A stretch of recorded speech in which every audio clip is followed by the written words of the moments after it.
Unfortunately, his major fights were against fighters who were over the hill.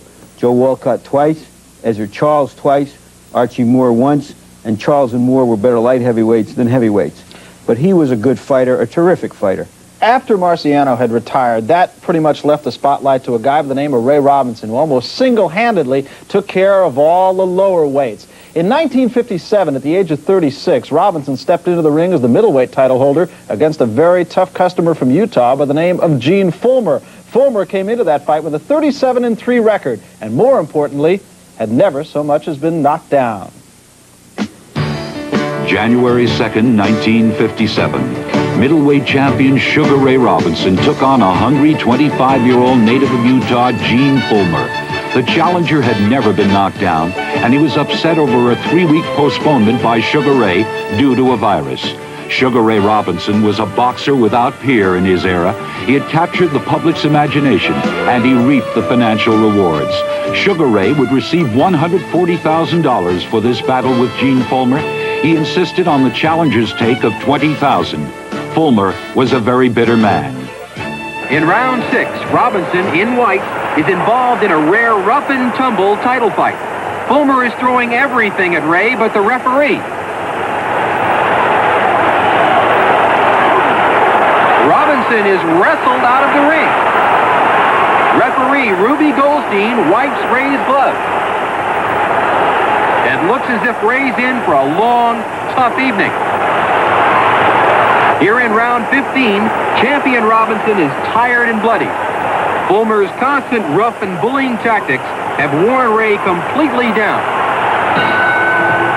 At the end of the round, there's a new world middleweight champion. Gene Fulmer had won by unanimous decision. Even though the experts gave the fight to Fulmer, many observers rode the crest of public sentiment and awaited the return of Sugar Ray Robinson. 4 months later, Gene Fulmer was made a 3-1 favorite to defeat Sugar Ray Robinson. No one had ever beaten Sugar Ray a second time, but at the age of 37, few people gave the ex-champion a chance in his quest to win the middleweight crown for the 4th time. It's 4 months later. Robinson, the challenger, is in white trunks, and this is a classic grudge fight. Champion Gene Fulmer is ahead on points here in the 5th round.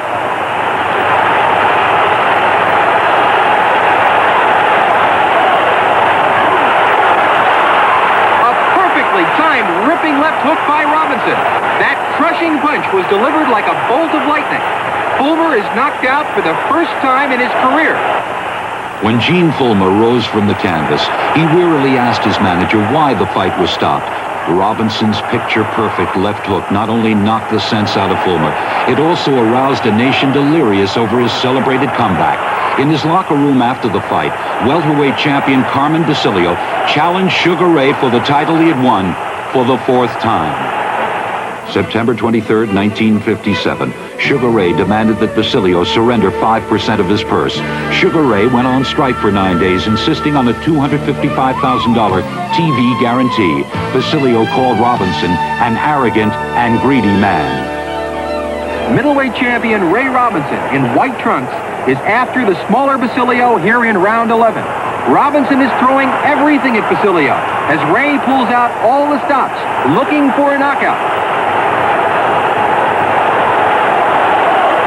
But Carmen comes right back bombing. Basilio has taken Ray's best shot and is now getting in there with his own big artillery. Carmen is coming on strong here in round 11. Ray looks helpless.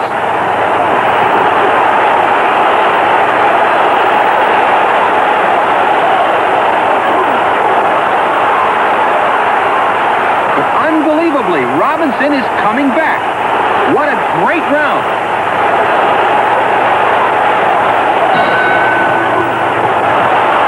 Here in the 15th and final round, both men are all but spent. This has been an absolutely magnificent fight, and it's very close.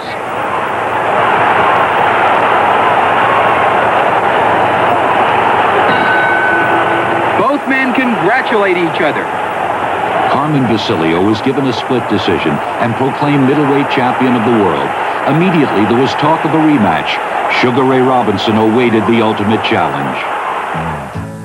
March 25, 1958, Carmen Basilio was favored over a 37-year-old ex-champion trying to recapture the middleweight title for the 5th time.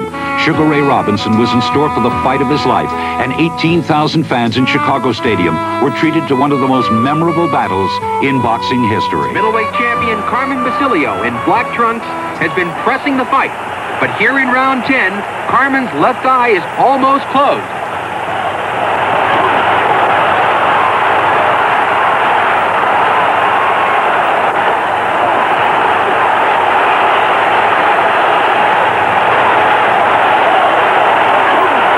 Both men throwing ripping punches. But look at that eye of Basilio. A great combination by Ray. Robinson wants that middleweight championship back for a record 5th time.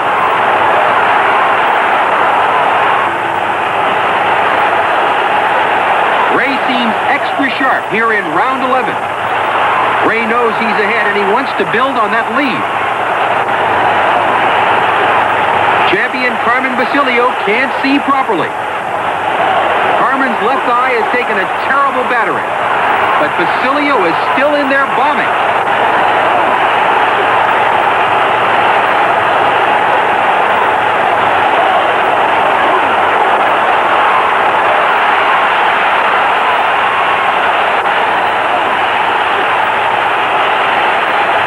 Both men looking for an opening.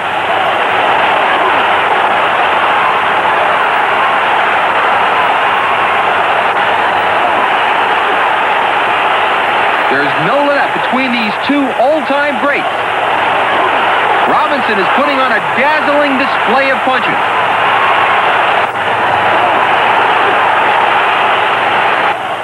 Basilio has never let up. Now Carmen's eye is completely shut, and he's in there fighting on courage alone. It's all Robinson here in the 15th and final round.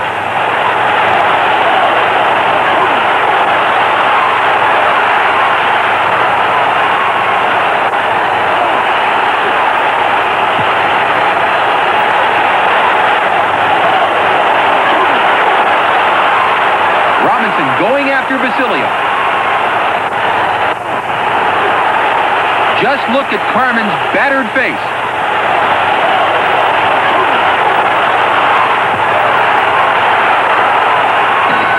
There's the end of this grueling championship fight. Sugar Ray Robinson was awarded a split decision in a courageous performance by both fighters. Robinson was helped out of the arena, and Basilio was taken directly to the hospital. Sugar Ray Robinson accomplished what no man had before or since.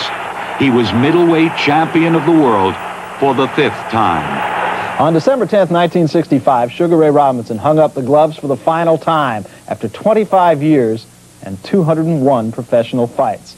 And Larry, I think it's safe to say he ducked no one, took no prisoners. Well, he had a long-running series with Jake LaMotta when nobody else would fight Jake LaMotta even once. And I think his series with Basilio could be classified as a grudge fight, because Robinson, particularly late in his career, was a very tough negotiator. He'd call up the promoter a week before the fight and say, if I don't get more money, I'm not going through with the fight. They take it out of the other fighter's purse. So Basilio wasn't too pleased with Robinson's tactics there. Was he, in your opinion, in fact, the greatest fighter pound for pound? I think he has to be judged that. Let me put it this way. Roberto Duran, as great a lightweight as ever lived, when he moved up to welterweight, he couldn't knock anybody down, much less out. When Emil Griffith and Basilio moved up from welterweight to middleweight, they were still good fighters, but they weren't overpowering fighters. Robinson went from welterweight to middleweight, and we just saw he knocked the man out with one punch. And while he ruled the middleweight division, a fellow by the name of Floyd Patterson ruled the heavyweight division. It was the first fight in 1959 since 1946 that had a $100 price on a ringside seat. It was the first of 3 grudge matches with Ingemar Johansson. Heavyweight champion Floyd Patterson was a heavy favorite over Sweden's Ingemar Johansson on June 26, 1959, before 22,000 fans in Yankee Stadium. The challenger pulled off one of the greatest upsets in heavyweight history. Underdog challenger Ingemar Johansson paused awkwardly with his left, then shoots a sharp right to the chin of heavyweight champion Floyd Patterson. Patterson is down. He is hurt.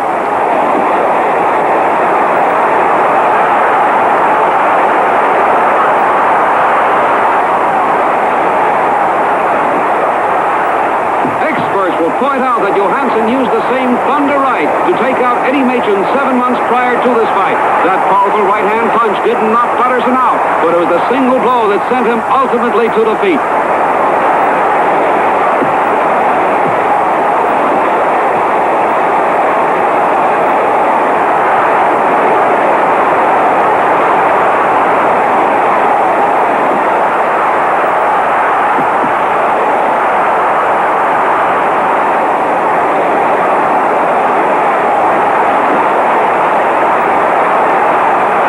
The Swedish and European champion, Johansson, hits Patterson with everything.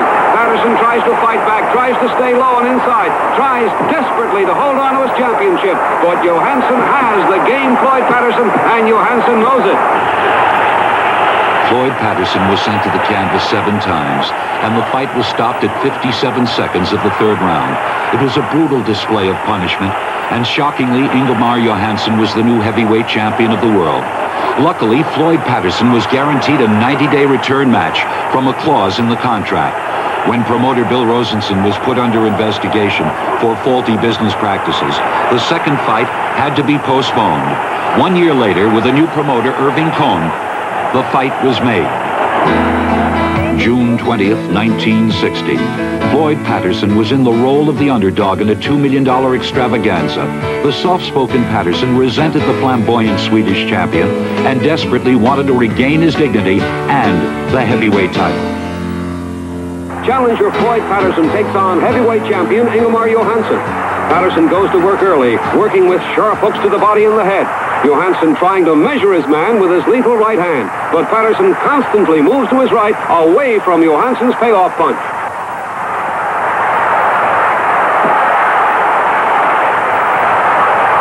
Now it's Patterson with a sharp left hook, and Johansson is down. He's hurt. Referee Artie McCanty picks up the count.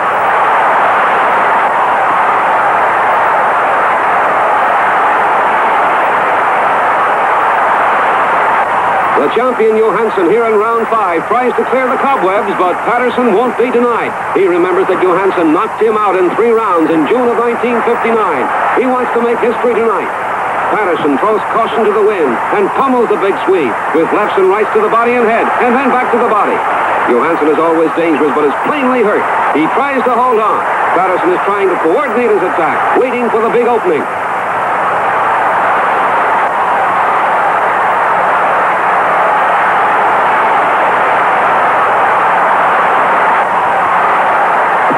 Patterson fakes to the body and lets go with a tremendous left hook. And if you look closely, Johansson's right foot quivers from the force of the blow. Floyd Patterson became the first man in history to regain the heavyweight championship.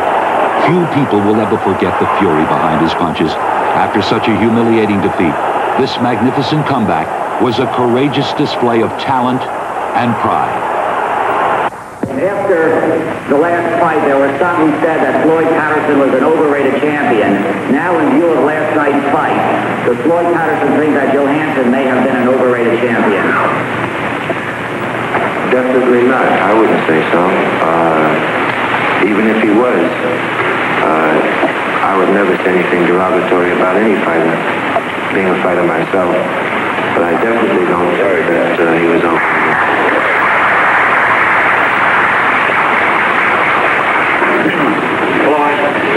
Was the punch that